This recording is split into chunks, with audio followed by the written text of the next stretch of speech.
ಹೊಸ ವರ್ಷ ಆಚರಣೆಗೆ ಕ್ಷಣಗಣನೆ ಆರಂಭವಾಗಿದೆ. ಕರಾವಳಿ ಜಿಲ್ಲೆ ಉಡುಪಿಯಲ್ಲಿ ಪ್ರವಾಸಿಗರ ದಂಡು ಹರಿದು ಬರ್ತಾ ಇರುವಂತದ್ದು. ನಾವೀಗ ಮಲ್ಪೆ ಬೀಚ್ ನಲ್ಲಿ ಇದ್ದೇವೆ. ಚಿತ್ರಣವನ್ನ ಗಮನಿಸ್ತಾ ಹೋಗಬಹುದು. ಪ್ರವಾಸಿಗರೆಲ್ಲರೂ ಕೂಡ ಬೀಚ್ ನಲ್ಲಿ ಎಂಜಾಯ್ ಮಾಡ್ತಿರುವಂತಹ ಚಿತ್ರಣವನ್ನ ಕೂಡ ಗಮನಿಸಬಹುದು. 2 ದಿನಗಳ ಹಿಂದೆ ಪ್ರವಾಸಿಗರ ದಂಡು ಕರಾವಳಿ ಜಿಲ್ಲೆ ಉಡುಪಿಗೆ ಬಂದಿರುವಂತದ್ದು. ಅದರಲ್ಲಿ ಪ್ರಮುಖ ಬೀಚ್ ಆಗಿರುವಂತಹ ಮಲ್ಪೆ ಬೀಚ್ ನಲ್ಲಿ ಸಾವಿರಾರು ಪ್ರವಾಸಿಗರು ಸಮುದ್ರದಲ್ಲಿ ಎಂಜಾಯ್ ಮಾಡುವಂತದ್ದಾಗಿರ್ಬೋದು, ವಾಟರ್ ಸ್ಪೋರ್ಟ್ಸ್ ನಲ್ಲಿ ಕೂಡ ಆಟವಾಡ್ತಿರುವಂತಹ ಚಿತ್ರಣವನ್ನು ಕೂಡ ಗಮನಿಸಬಹುದು. ಇಲ್ಲಿ ಪ್ರವಾಸಿಗರ ಸಂಖ್ಯೆ ಇದು ಸದ್ಯ ಇವತ್ತಿನ ಚಿತ್ರಣ. ನಿನ್ನೆ ಮೊನ್ನೆಯಿಂದಲೂ ಕೂಡ ಸಾಕಷ್ಟು ಪ್ರವಾಸಿಗರು ಬರ್ತಾ ಇದ್ದಾರೆ, ಸಮುದ್ರದಲ್ಲಿ ಆಟ ಆಡ್ತಾ ಇದ್ದಾರೆ, ಎಂಜಾಯ್ ಮಾಡ್ತಾ ಇದ್ದಾರೆ. ಮತ್ತು ಸೈಂಟ್ ಮೇರಿಸ್ಗೆ ಎಲ್ಲರೂ ಕೂಡ ಬೋಟ್ಗಳಲ್ಲಿ ಅಂದ್ರೆ ವಾಟರ್ ಗೇಮ್ಸ್ಗಳಲ್ಲಿ ಕೂಡ ಎಂಜಾಯ್ ಮಾಡ್ತಿರುವಂಥದ್ದು. ಬೋಟ್ಗಳಲ್ಲಿ ಸೈಂಟ್ ಮೇರಿಸ್ಗೆ ಹೋಗಿ ಅಲ್ಲಿ ಕೂಡ ಎಂಜಾಯ್ ಮಾಡ್ತಿರುವಂಥದ್ದು.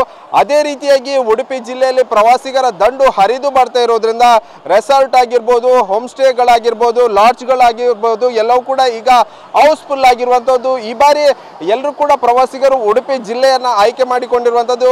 ಪ್ರತಿ ಬಾರಿ ಹೊಸ ವರ್ಷ ಆಚರಣೆಗೆ ಗೋವಾ ಅಥವಾ ಕಾರವಾರ ಪ್ರದೇಶಗಳಿಗೆ ಹೋಗ್ತಿದ್ರು. ಆದರೆ ಈ ಬಾರಿ ಪ್ರವಾಸಿಗರು ಎಲ್ಲರೂ ಕೂಡ ಉಡುಪಿಯನ್ನು ಆಯ್ಕೆ ಮಾಡಿಕೊಂಡು ಇಲ್ಲಿ ಅಂದ್ರೆ ಮಲ್ಪೆ ಬೀಚ್ ನಲ್ಲಿ ಸಾಕಷ್ಟು ಪ್ರವಾಸಿಗರು ಬಂದಿರುವಂತಹ ಚಿತ್ರಣವನ್ನು ಕೂಡ ಗಮನಿಸಬಹುದು.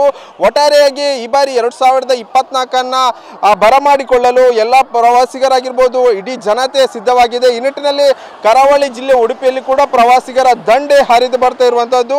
ಅದೇ ರೀತಿಯಾಗಿ ಪ್ರವಾಸಿಗರು ಕೂಡ ಸಮುದ್ರದಲ್ಲಿ ಎಂಜಾಯ್ ಮಾಡ್ತಿರುವಂತಹ ಚಿತ್ರಣವನ್ನು ಕೂಡ ನೀವು ಗಮನಿಸಿದ್ರಿ. ಒಟ್ಟಾರೆಯಾಗಿ ಕರಾವಳಿ ಜಿಲ್ಲೆಗೆ ಪ್ರವಾಸಿಗರು ಹೆಚ್ಚಿನ ಸಂಖ್ಯೆಯಲ್ಲಿ ಬರುವುದರಿಂದ ಪೊಲೀಸರು ಕೂಡ ಕಟ್ಟುನಿಟ್ಟಿನ ಕ್ರಮಕ್ಕೆ ಮುಂದಾಗಿರುವಂತದ್ದು. ಯಾರು ಕೂಡ ಅಸಭ್ಯ ವರ್ತನೆ ಮಾಡಿದರೆ ಅವರ ಮೇಲೆ ನಿರ್ದಾಕ್ಷಿಣ್ಯ ಕ್ರಮ ಕೈಗೊಳ್ತೇವೆ ಅಂತ ಈಗಾಗಲೇ ಉಡುಪಿ SP ಕೂಡ ಹೇಳಿರುವಂತದ್ದು.